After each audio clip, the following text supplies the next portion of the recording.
Welcome back to Reddit Story Time. Today we have 4 incredible stories. Let's dive right in. Story number 1, no telephone number, if that's how you want to play it. Story number 1, no telephone number, if that's how you want to play it. Our storyteller was a warehouse supervisor for an HVAC company. A few years back, they moved to a larger facility, leaving their old warehouse space behind. About a year after the move, the calls started. People were receiving packages they did not order. And the return address on the packages was our storyteller's old warehouse address. These confused customers would Google the address, find the HVAC company's phone number, and call asking how to return their mystery items. At first, our storyteller was helpful. They explained that a different company now leased the old space and the customers should contact them. But there was a problem. The new company did not put their name or phone number on any of their packages. So our storyteller emailed their old landlord, explained the situation, and asked the landlord to get the new tenant put proper contact more info needed on their shipments. The landlord checked with the package company. Their response was incredible. They said, and I quote, "We are just the final delivery company. We do not have any phone. If someone forgot they ordered something, tell them to throw it away." No phones, a shipping company with no phones. Our storyteller pushed back, saying that was absurd and they needed to put their contact more info needed on packages.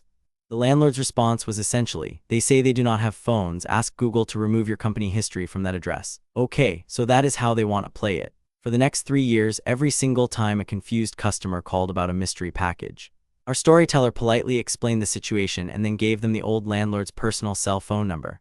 3 years, 1 call a week on average. Over 150 calls redirected to the person who refused to fix the problem. Verdict: petty genius. When someone creates a problem and then refuses to solve it, making them deal with every single consequence is the most elegant revenge imaginable. And the verdict: petty genius. Story number 2. Stolen hat denied accountability and missed ride. Story number 2. Stolen hat denied accountability and missed ride. This one spans 7 years and the payoff is spectacular. Our storyteller had a beloved Aussie hat that went with every outfit. One night after bar crawling with friends, he left it at a guy named Jay's place. He messaged Jay to bring it next time they hung out. Jay forgot and forgot again. And again. Every time. A new colorful excuse. When our storyteller offered to come pick it up himself, it was never the right time. Months passed. Finally, Jay announced he had lost the hat, claimed he turned his place upside down. When our storyteller asked him to reimburse the €70 it cost, Jay exploded. How dare he ask for money? He should take that request and shove it. So our storyteller let it go, but he did not forget. 7 years passed. The friend group drifted apart.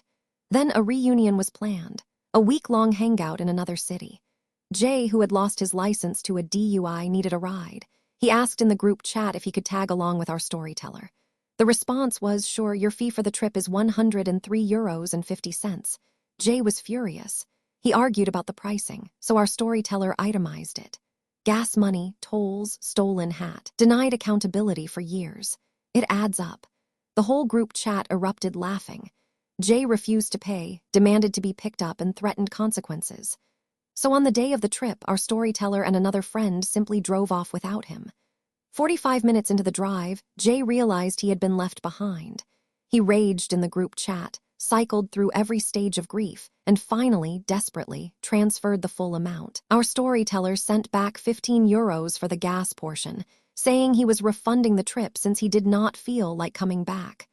Verdict: legendary patience. 7 years of waiting for the perfect moment, and it was worth every second. And the verdict: legendary patience.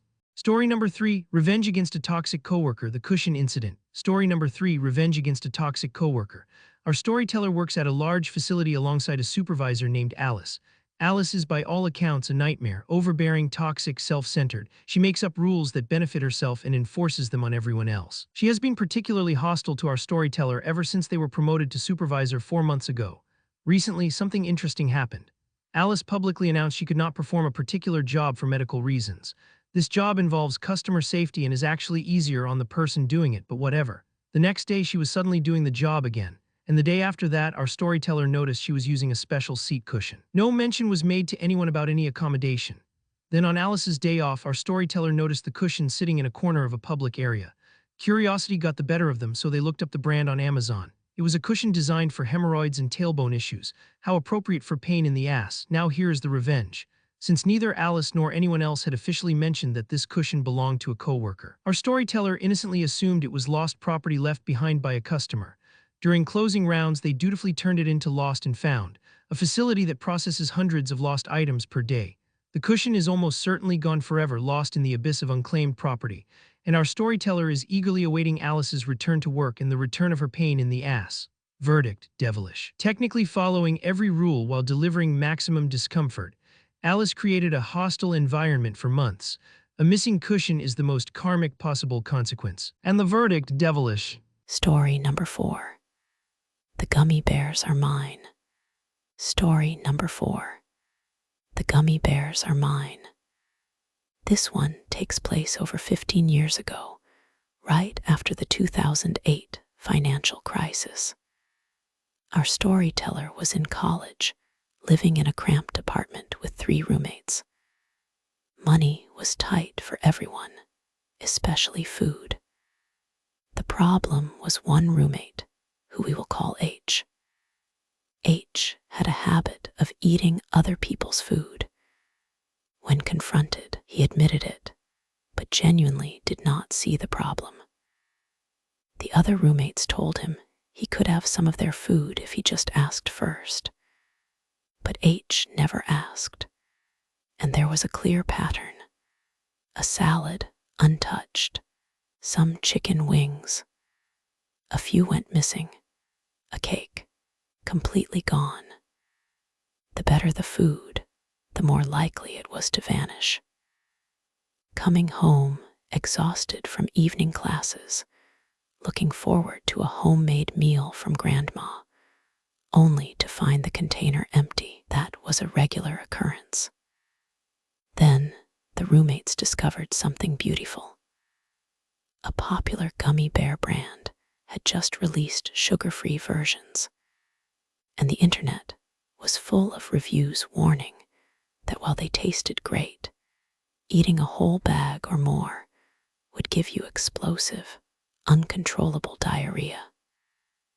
The roommates knew they had found their weapon. They bought a 500-gram bucket of the sugar-free gummy bears. They ate a moderate amount themselves, keeping the online warnings in mind. Then our storyteller specifically told H, "Do not touch my gummy bears," which, of course, guaranteed H would touch them. They also prepared the bathroom.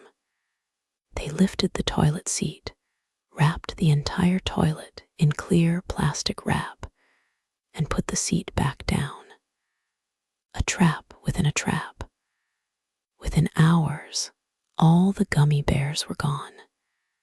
And shortly after H discovered the empty bucket, nature called. Violently. The results were catastrophic. H ranted that they were all horrible people and threatened to move out. The roommates said he was more than welcome to. He ended up staying, and he never touched their food again. Verdict: diabolical. Using sugar-free gummy bears as a food thief deterrent is creative, effective, and honestly kind of genius. Mission accomplished. And the verdict: diabolical. That's all for today. If you enjoyed these stories, hit that subscribe button and ring the bell for more. See you next time.